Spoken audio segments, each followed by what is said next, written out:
Thanks again for coming to another Ascent Innovation Client Spotlight under Elevate Rapid City. If you want to share this later, or if you don't see it all, or if you just want to watch it again, I'm sure you will, go to our Elevate Rapid City YouTube channel and make sure you subscribe. And you'll get updates every time we post a new video, including when this one comes from Zoom over to YouTube. I'm really excited today because I've got Ray Hespen from Property Meld. Ray was my first ever guest on the Client Spotlight that we started this monthly series over a year ago, and he's now the first repeat guest. So Ray, thanks for joining us today. I don't know how it survived after that first one, man. It was a pretty sad show. Oh no, thanks for having me. It was a great show, absolutely. Ray got his start. Well, I won't tell much of his story. Ray got his start here in the Ascent Innovation incubator. We just barely caught him on his way out when he was graduating last summer. And so now, a year later, I'm excited to have a conversation with them about where they are today. So Ray, with that, could you start by just telling us what Property Meld is, what it does, all those things? Yeah, so thanks again, Mitch, for having me. It's great to see you. So Property Meld, we're a business-to-business SaaS company. Basically, what that means is we're a software firm, and our goal is to automate the maintenance coordination process as much as possible for property managers. And it started out by just having a bad maintenance experience. My co-founder, David Kingman, had a really poor maintenance experience back in 2014. And so that's kind of when we sought out to fix the problem, and who would have thought we would be where we are today, just having that experience. So that's what we do. Ray, one of the things I like most about your company is when I describe what you do and the problem you're solving, it's something that I can relate to and something I can somewhat understand. I don't understand software and things like that, but some of our other companies, as you know, are solving nanofiltration and things like that. And I understand that. And so for the most part, just about all of us have rented at one time or another and probably had a maintenance issue and all of that. And so kudos to you for deciding that you're going to be the one to solve that problem, but also just recognizing it and deciding to go forward with it. So I definitely feel like an idiot among some of the other people that are doing some of the things you're talking about. I'm like, this is just maintenance. We figured it out, but it doesn't sound sexy, but it's a lot of fun. Yeah, absolutely. So Ray, you've got a fantastic story about how you graduated from the School of Mines and then found your way back here, or really created a way for you to come back here. Can you tell us a little bit about your trials and tribulations around the world? Yeah, so just like any software CEO, co-founder, I graduated from the School of Mines with a mining engineering degree. It doesn't get old just to think how odd that is, but it was a great education. Learned a lot of great things from the school. And, I always wanted to stay in the area, and it was really unfortunate because I kind of was like, my opportunities were limited, especially if I wanted to achieve everything that I wanted to as a young college grad. And so I went and dated the country, just figured out, just went, and I was in Tulsa, Oklahoma. I was in California for a little bit, Chicago, Baltimore, and Denver, and just kind of climbing the career ladder while kind of keeping a little side eye back in Rapid City and just hoping for something to open up. And unfortunately, it never came. And so the opportunity for Property Meld, or the idea of working to solve that problem and create a business around it, was really kind of an awesome opportunity because, software company, you can start anywhere.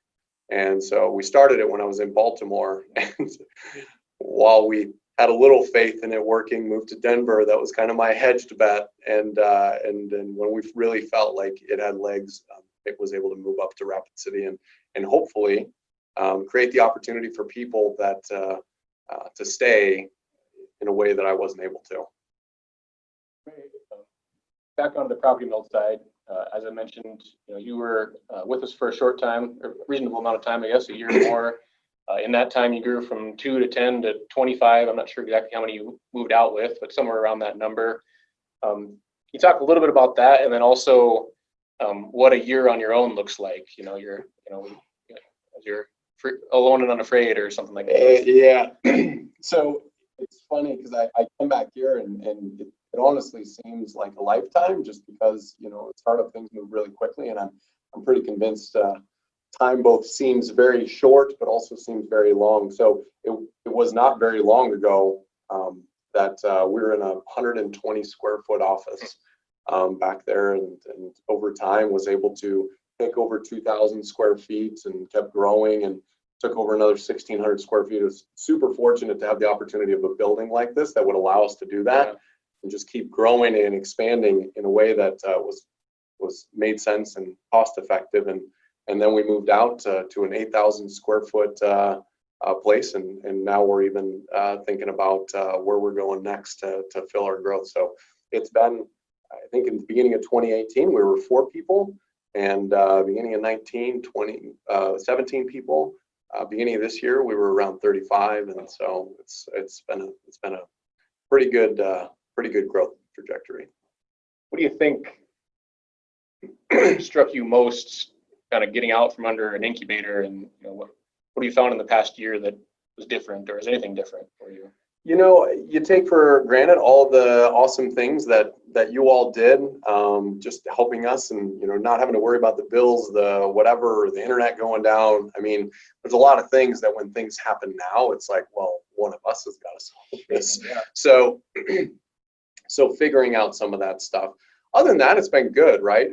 I think the beautiful thing about what Ascent Innovation is, allowing companies like us to grow, but we got to keep allowing and creating room for these next round of entrepreneurs to come in and get the same opportunity and experience that we got to have. 35 employees roughly right now. I think we're at 43 now. 43, okay. Yeah. So all the conversations I've had with you, Ray, one of the things it's always apparent is that you're obsessed with talent acquisition and hiring good talent and all that. Why are you so obsessed with your hiring process? I know that you are very deliberate about your hiring, and then knowing from issuing and taking back keys that you're also very deliberate and in some case quick about your letting people go when you need to. So thanks for that, Mitch. I don't think it's a bad thing. No, so I think the big thing is the first thing, going to school of mine stopped me. I was definitely the bottom 50% when it came to brains. It was a great school, but I went into my professional career, and I succeeded not because I was the smartest person in the room. I was able to surround myself with great people. People were motivated, energetic, and so that's how I had most of my success in what you could call my corporate career, was just getting teams marching in the same direction and finding ways to win. And that learning has carried with and through me, and we get to see, as we have great team members grow in our company and excel and move to that next stage, they're who help us move our company to that next thing. Especially as you grow as quickly as we do, having the right people there that just can move with you is critical. And so that not only comes from just great hiring, but great development and trying to work heavily on developing some of those people that do work with us. You've talked about developing people before, and there's something you've said before that's kind of counterintuitive when I first think about it, but I guess I'll say you want help in developing those people. There's other software development companies in the area, but you've mentioned that there could be more, or there could be a better way to pipeline more outside talent into the area. Can you explain a little bit of that, your theory there? Are you talking about having more people snag talent in the area, being a little bit more people that are wanting the same talent as we are? Right. Yeah. I think part of it is you've mentioned you've had the opportunity to poach some major talent from other areas, but sometimes they were worried about taking such a big gamble and moving to Rapid City, South Dakota, when if it doesn't work out with you guys for some reason, Yeah. So we've been super fortunate. We've been bringing people from out of state, which is always a fun story to tell. It's like, we have such a great community in a great area. Yeah, we want more opportunities for people to be a part of what we're doing, because not only it makes it easier, there's less fear of coming in, and if it doesn't work out, well, then I've just got to pick up, sell my house, and move back or move somewhere else. Right. That's not a fun thought, especially if you love an area like Rapid City. So we really do and encourage creating more opportunity in the community, because that helps solve a lot of workforce attraction. Sure. And the other thing is, too, is just because if somebody isn't a great fit for us, for example, that doesn't mean they're not a great fit for somebody else. Super talented, highly motivated. Sometimes there's just what people want to do and focus on and where the opportunities are. But the more people we have in our community that are able to, develop and work and create this talent, we can help everyone find the right homes. Yeah, when you first mentioned that to me, I was like, why would you want other software development companies, Ray? But I mean, when you explain it, it makes so much sense. And I commend you for having that kind of somewhat open attitude about it as well. So, I'm not saying I'm right. It's just, but it's a thought. Yeah, absolutely. So I'm glad to see someone's asking a question. I should have reminded everybody, please get into the chat or the Q&A and ask questions. I can talk to Ray. Like I just love picking his brain, so I can ask him questions for a while, but please jump in there with your questions as well. So we'll go to a chat question here from Chelsea. What positions do you have within your company? Oh, this is a plant. I didn't put this Have you done internships in the past, high school and or college internships? It was a great question, Chelsea. So we're still growing very quickly. I mean, with the pandemic going on, we had to slow some things down, kind of hit the pause button, but we're in a place where we're comfortable to keep ramping up and keep investing in our people. So the big areas that we're doing is sales and customer service.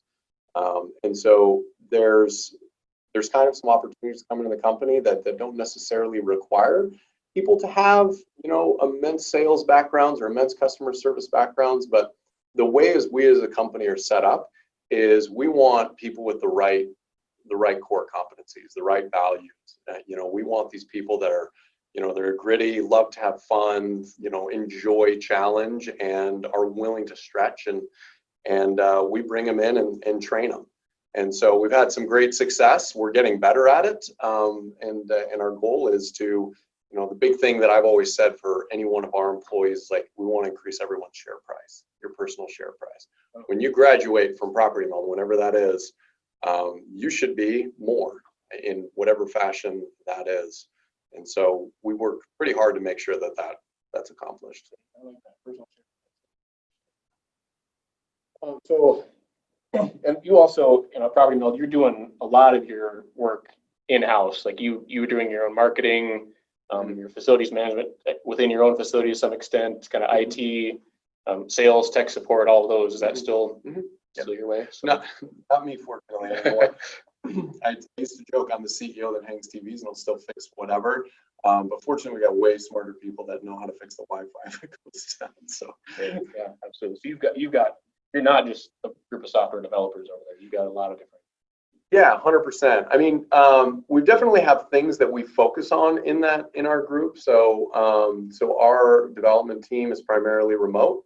And that was a kind of a function of we're very focused on getting talent that's at a certain point. So we've got a lot of former Amazon, former Microsoft employees, kind of that we like to capitalize on here, all domestic, but remote nonetheless. So a lot of what's in our office is very much acquiring new customers. So that's everything from marketing, sales, and making sure that the customer has a great experience. So onboarding, support, and even some other supporting functions along that.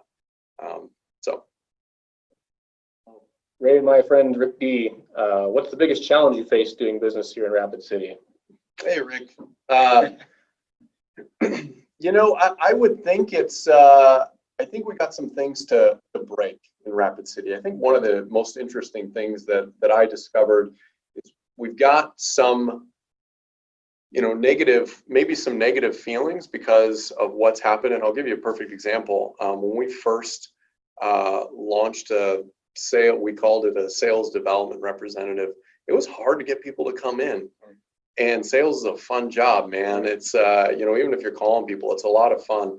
So because the community has certain job types, we have to figure out how to separate, how this is different. So we've had to get creative about, really communicating what these things mean. And so that's been a challenge. And so, Rick, a lot of it's just still around workforce development, making sure that we get great people, making sure that we've got the capacity and the abilities for us to train them. Still continues to be the biggest challenge, but it's getting better. But what have you seen as your biggest maybe success story in the past year overall? Like, so the inverse of a challenge, what's kind of really went well? What have you really figured out? The really beautiful thing about Rapid is we have Rapid City, and just the people we're able to attract is this is a really fun company to work for. So we get some great talent that maybe weren't given an opportunity to grow. Maybe they didn't have that opportunity. And so with a fast growing company like us, we're able to provide vertical movement that's a lot faster than probably a lot of people. On the flip side of that, the big thing that I kind of say is we're a company that takes about 5 years worth of experience, and you got to find a way to make it one. There's only one way to do that. It's a lot of hard work, but super rewarding. So we have some great employees who have come through the ranks and really demonstrated and shined and have been able to move up the ladder very, very quickly, and that's fun, man. So yeah, absolutely. Chelsea's got another question. What challenges have you had finding candidates for open positions, specifically soft skills? The soft skills part, I'll keep going back to, customer service and sales are still, it's what we primarily hire here. The soft skills that are really important is the principle of figuring out what a person really wants and what they're trying to say. Some people call it EQ, the ability to listen, dissect, what are you actually telling me? Why are you responding the way that you are? And that's important for everything that we do. We can say we're a software company, but the big thing is we're a solutions company. And so that means solving problems, even if it's, some mental, overcoming of whether it be a current customer or a prospect.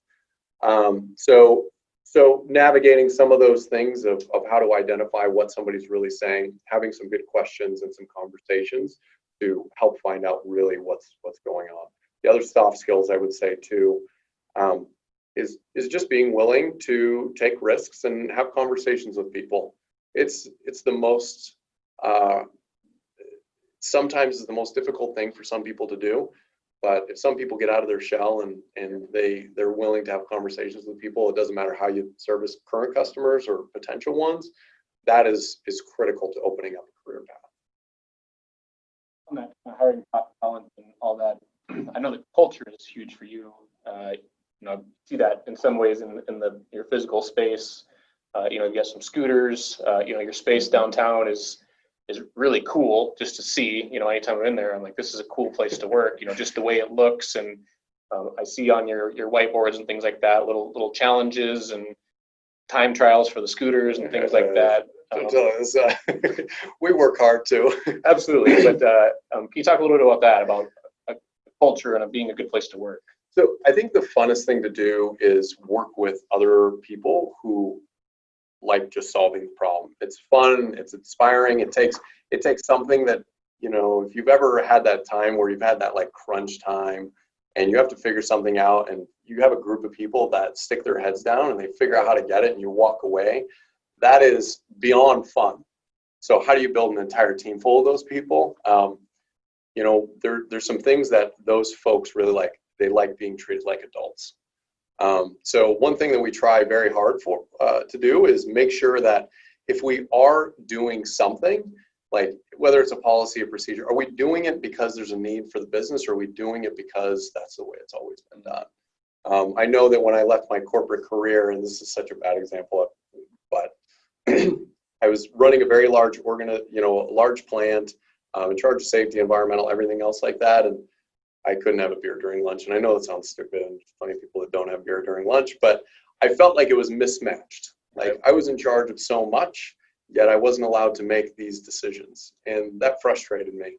And so just kind of taking that mindset and that lens of, we hire people, we've got to be able to give them some freedoms. Of course, there's guardrails, but if we've got a problem with somebody not being an adult, let's address the person.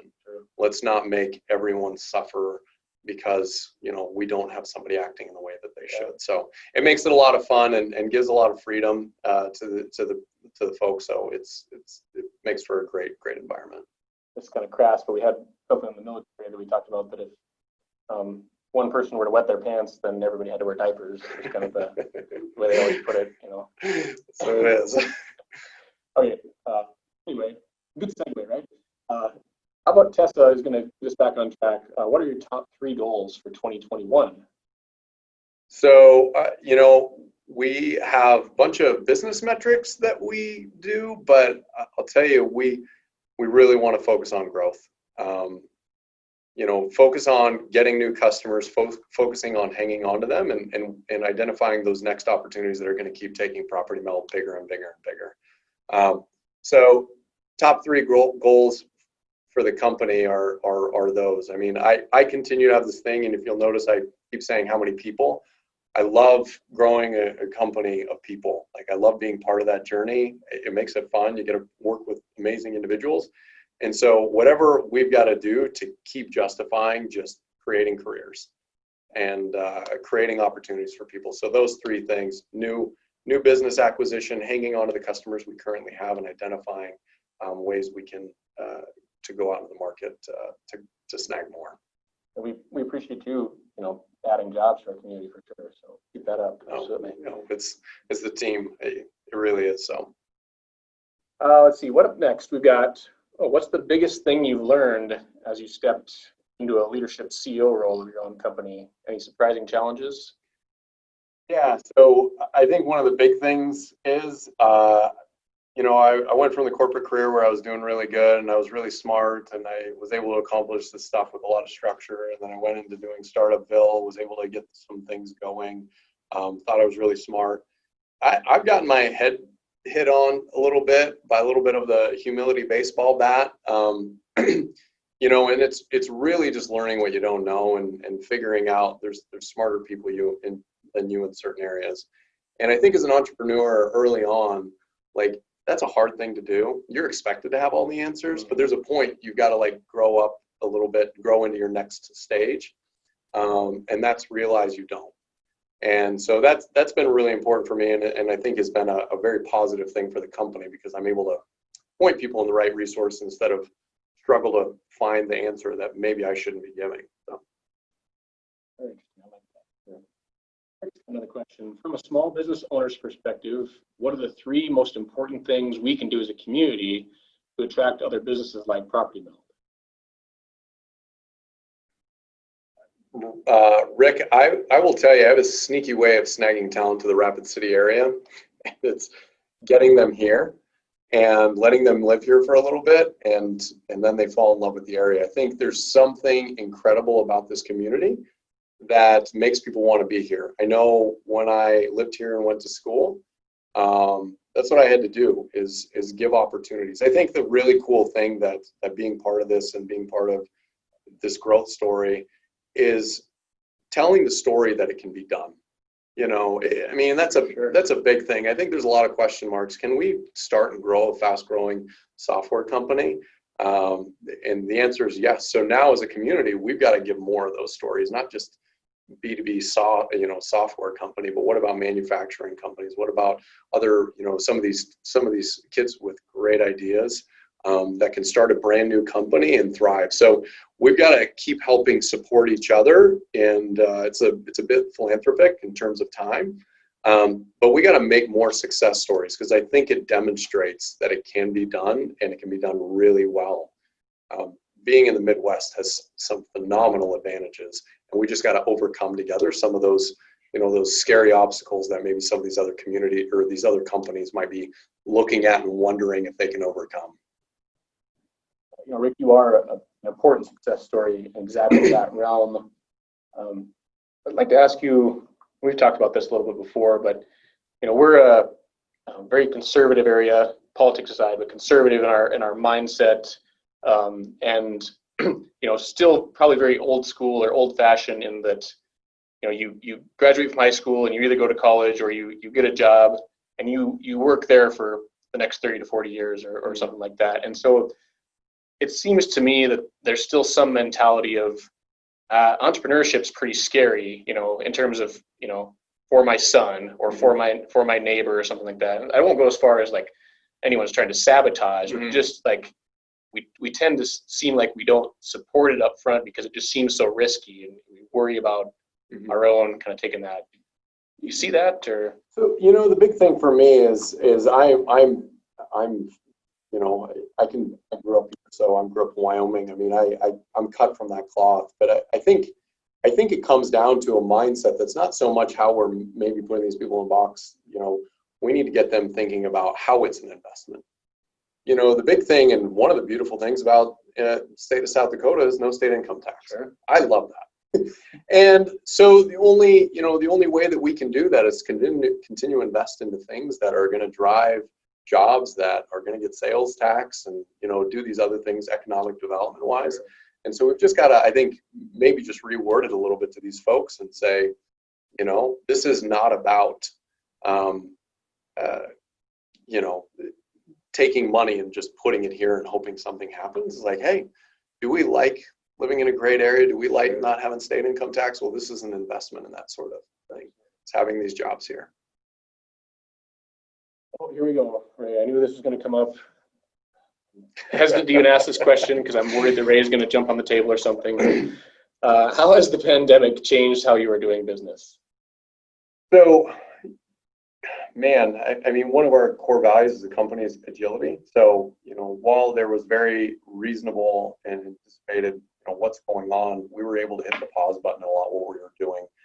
We've got a gritty team, so we sent everyone home, but we still tried to figure out how to do it. Not only how do we work remotely when we haven't worked remotely, but the second thing is how do we get a customer to buy a product when this is going on? So, it's we were super tight in conversation and communication. I will tell you what, it took a very gritty team to continue to keep trying new things and being agile, and how do we work better together, and how do we get products out the door? How do we salvage customers or keep them happy during this time when people are looking to cut costs? So it was really an amazing demonstration of what a great team can do to try and overcome that.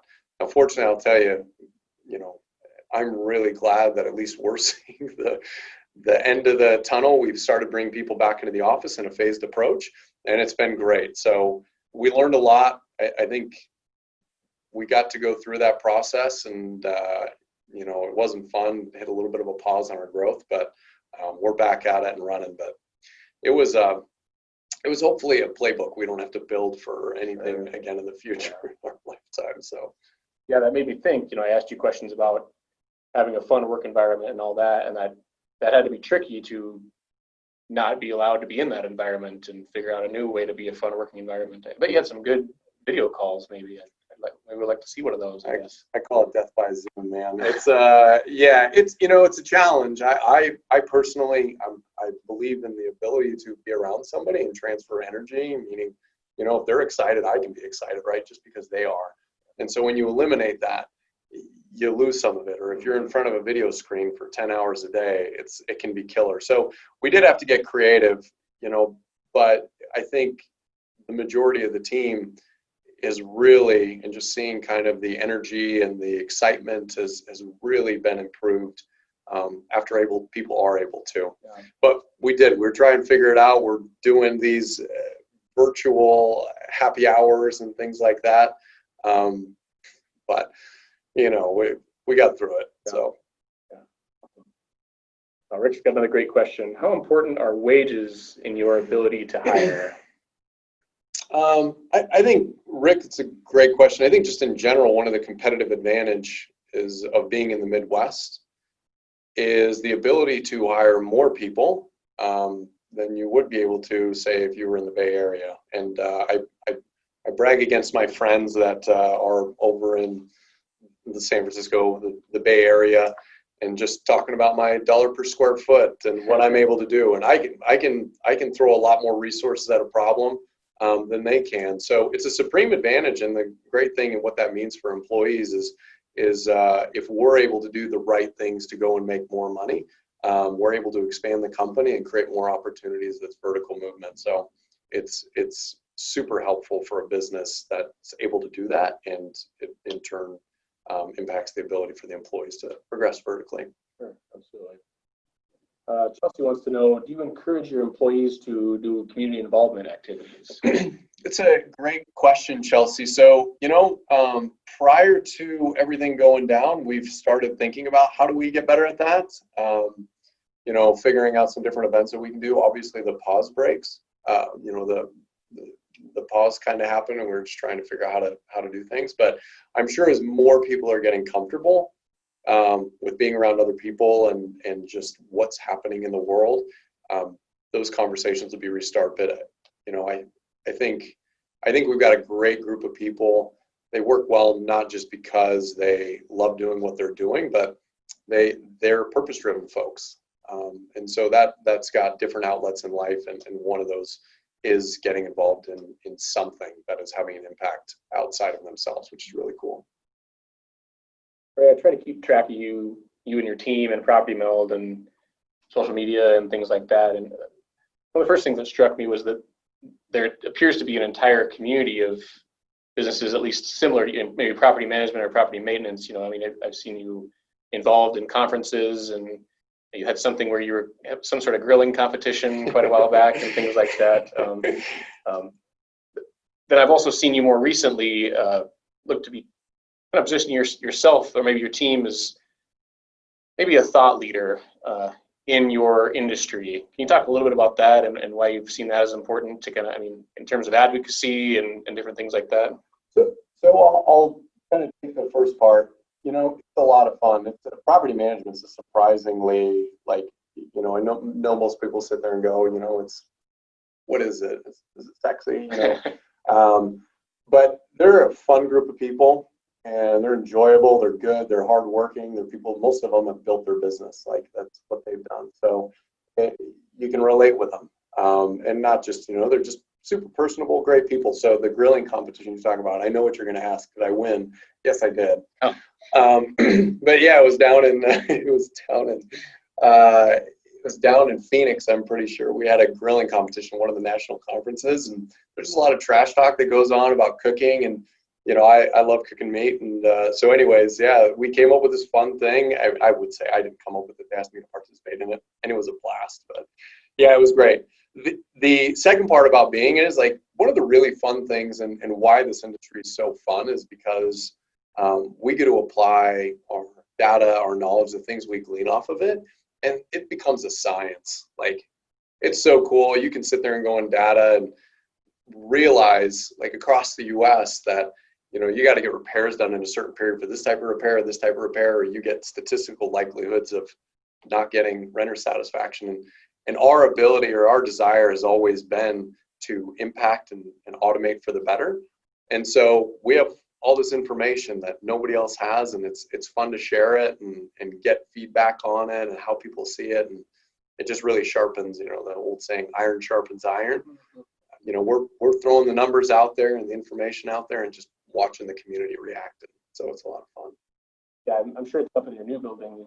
I remember having you show me, you had your kind of big screen on the wall on the track, some of your kind of real-time data analytics that I always thought was interesting. So you mentioned that you're doing some of those things that some of the other companies aren't doing, or maybe all the other companies aren't doing.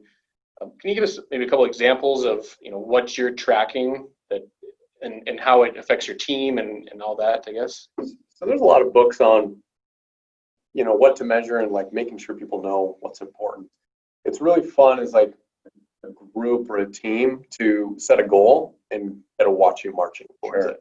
You just say this is the thing, and by the end of the month, and just say, hey, how do we do? That's not that fun. It's hey, we got this far to go, and one of the examples is we do outbound, sales and consultations and things like that, and so we got goals for those. And so when we see the team firing all cylinders, and they see stuff popping up on the TV, and everybody can celebrate together, and you just hear it, it's fun. So it's about creating an exciting and fun place to be, and those numbers on the TV are for everyone. And saying, where are we at? And getting to celebrate each other's victories. So that's why we do those things, is really for us to have our little sparks of enjoyment every single, hopefully every single hour. But so that's awesome.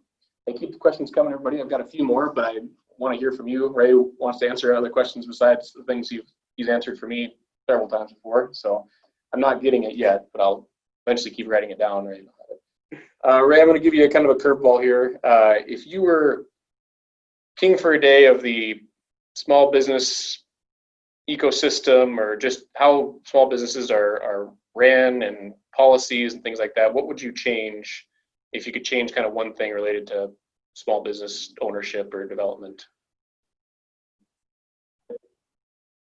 The biggest thing that I would think had an immense impact on our business, had an immense impact on me personally, is really strong mentorship. Okay. And so if I was king for a day, I would invest and make that a cornerstone. People like us have done really well, but I would be ignorant to say that it wasn't through some amazing guidance and really, really smart people who were able to point us in the right direction. And so realizing how important that's been for us, and is frankly a big part of our success, if we're going to see more of these, that's the thing I think that's going to be that, that rocket fuel to make that happen. One more time for questions, everybody. I've got a couple more here as I think about them. Then I'll give you some of your day back, Ray. So I know I had you scheduled on here till 4:30. Mitch, you make me feel special, and I appreciate that. That's why I come here. Oh, here we go. Thanks, somebody. I didn't have another question, so it's good that. Do you offer a mentorship program with your new employees internally? Oh, there's a good one. So Chelsea, I think asked this question earlier and I missed it. So thanks, Chelsea, for being persistent. So we offer mentorship programs with new employees. So I'm going to go just what I think you're saying here. Do we offer, basically kind of in company mentorship things for folks? Okay, thank you. What we try to do is provide an environment of growth for like the people that come in, to where they're not only growing from their direct supervisor, but getting like a really great experience of what's happening in a whole. I think mentors oftentimes in a company are naturally found, and how you create those is often opening up roads to connect with those other folks. We don't have a formal mentorship program, but I would be lying if I said that there aren't people that connect with each other and engage and glean advice and everything off of. I know my direct reports, my goal is to be a mentor. My team members are meant to do a job and go execute something. How can I help you? Where are the gaps in knowledge? Where are the things that I can point you to and do it? So a little bit less of a, we need to go do this, which is important, but much more of my time is dedicated to that. And I think that sort of mentality is getting better through the organization of making sure that we're constantly mentoring our people. It's the only way you can get them to grow. You mentioned this is something that I hope to help with the community. You mentioned your direct reports and mentoring them. So as a CEO, it's kind of lonely at the top, right? I mean, you can't vent about certain things to your employees. You I do. Direct reports, okay, maybe you do.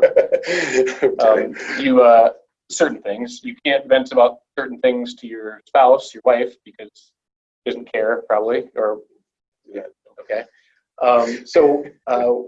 What do you see as your peer group, or is it kind of that larger community, or how are you kind of having those important conversations that you can't have necessarily locally, or at least within your own industry, within your own team, I should say? I have a phenomenal co-founder. Like, I really do. We have a meeting every morning, set 30 minutes, and it is open for real talk, or we don't have nothing to talk about. Hey, what kind of beer did you try this weekend? What did you drink? Like, how's the wife? That is critical. Like, I could not imagine having to go through what some of the highs and lows could be without having that support network. Wife is obviously incredible, being able to do that, but she's dealing with my nonsense, my stress, not being able to sleep some nights. So it's like, really try to do that. So yeah. I have a phenomenal co-founder that has been that. And then, I'll talk about those mentors. I've built some really great relationships. You just got to find people that have been there or have seen some of that, because you're able to relate. And that's super important. You know, there's nothing worse. And I remember early on how close we were to not making payroll, and we've never not made payroll. And I remember that. It was gut wrenching. I'm making phone calls, I'm figuring things out. And there's not very many people who know that stress. Sure. And this was early in the company. So it's really important to have those people that have either been there, done that, or going through that same journey to talk through some of that. You mentioned your morning. So a lot of successful founders, entrepreneurs, successful people in general talk about kind of their daily routine or their morning routine. Will you share a little bit about yours? Yeah, I will tell you, it's gotten a little lazier since COVID. Sure. I quit going to the gym so early, so because I'd run, I had to, and so I was able to have more coffee in the morning and a little bit. I'd have the same start of the workday, but I could wake up a little later. But normally, I'm a very huge creature of habit. Even with everything happening, I was only not at the office one time, even though nobody was there. It's because I kind of require some sort of regimen. It keeps me on. And so for me, you know, I listen to some personal spiritual stuff in the morning on the way to the gym. Literally every morning, I'm at the gym either at 5 o'clock or 5:30. I run on 2 different schedules.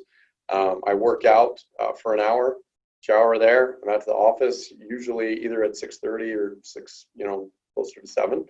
Then I get 30 minutes to an hour of just me time, getting my day organized, you know, looking at my to-do list, looking at my calendar, and my day starts at 7:30. That's what my first call is every day. So other than that, the rest can be an absolute show.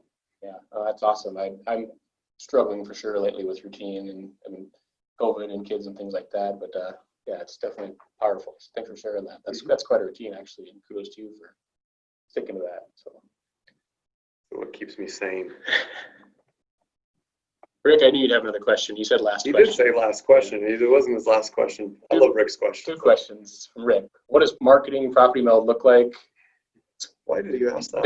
Dated question there, isn't it? Rick from Evergreen Marketing Media. And what's the thing you enjoy most about your job? So marketing is an interesting challenge. So we brought on a couple of great individuals recently. It's a challenge because we're developing something new that there is no playbook. We have to figure it out. There's nobody that's figured out the customer journey. We got to do a lot of education because we're one of the front runners. So a lot of experimentation and trying new things and measuring success. So what message is going to resonate with the prospect? How do we march their brains from here to here to here to here to buying? So that's what marketing looks like. And what's the thing you most enjoy about your job? I love celebrating wins with people. I don't know, like when somebody does something to where they're excited, that fuels me. So I love sales. I love when somebody in customer success, you know, takes somebody who's a challenge and walks away with somebody who hated you. I hated, that's a strong word, but was unhappy. And all of a sudden they're writing positive reviews. Like there's such joy in that people get experience, and it's a blast to get to live in that with them. I don't know. You talk about that energy feeding thing. Like I'm big into it. I can get excited with you. So that's the thing I enjoy most. Another one here. What developmental tools do you use to keep you sharp as a leader? I read a lot more than I used to. And I think that was something, like I hated reading in school, like just straight up, like I didn't do fiction. I still don't read fiction. But I really have enjoyed poking my head inside some of the smartest people in the world, and getting to feel that transformation in me is really, really powerful. I've started reading a lot. And there's a saying that leaders are readers. I'm understanding it. My co-founder reads a lot and a lot of great books, and he gets sharp. It's just sharper and sharper. Just you get more intelligent about asking questions or how to navigate people, and it just makes you better faster. So that is what I highly recommend to any of my people. Is I'm sitting there throwing books that are at their major challenges that maybe I've read. That'd be helpful, but it's transformational. Either of both questions. What are you reading right now, or what's your recommended book for today? Oh, got a couple. All right. So I'm reading right now Ray Dalio's Principles. It's a really good one. He's a guy that basically grew up from nothing in New York. to being very, very wealthy, multi-billionaire. Just systematically how he's approached life and his principles. And he basically put his principles in writing of all the things that he does, his routines that are mental. So it's been a really interesting book. I've got 3 books I'm a huge fan of that I would encourage everyone to read. So I'm a huge Zig Ziglar fan. He transformed my life. He's a big sales guru, unfortunately not around anymore. But Secrets of Closing the Sale transformed my life, and was critical for me to getting the business off the ground. It's just figuring out how to get people to understand what they need and why they need you. So that's one. I recently read Chris Voss's Never Split the Difference. I read that twice in a row. It was such a phenomenal book. It's not as much a negotiating book as it is understanding how people make decisions. That is a phenomenal book, and it's really helped add a lot of clarity to me about understanding emotional reactions and logicals and how to navigate those. Phenomenal book. And the last one, if you manage people, my biggest fault is I was always telling somebody exactly what to do, and I was not allowing them to grow on their own. Read the book Connector Manager, and it was actually by employee now, Bill, great hire. He actually gave it to me with some of the local entrepreneurs down here. Just transform my thinking on how I can be a way better mentor and how that creates actually better teams. So. Got through all the rest of those there. Favorite book? Okay, thanks, Rick. I think we got the rest of those. All right, Ray. Well, we ended up filling most of our hour with a lot of great content. I think we caught every question from there. So Ray, I guess kind of last thing before we wrap up is what's your final thought or anything you'd like to add? Yeah, no, the big thing for me is we talk about our challenges, we talk about as a company what we're doing, we're talking about great talent and workforce development has been a big thing for us. One of the things I would just encourage people, don't look at the job description. If it sounds exciting and interesting, have a conversation with us.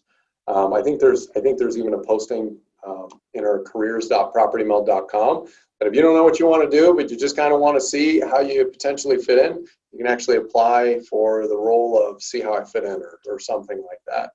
We have brought in amazing talent that is excelling in certain areas that never would have thought to apply for something, but we've gotten good at understanding who's going to be good in what roles.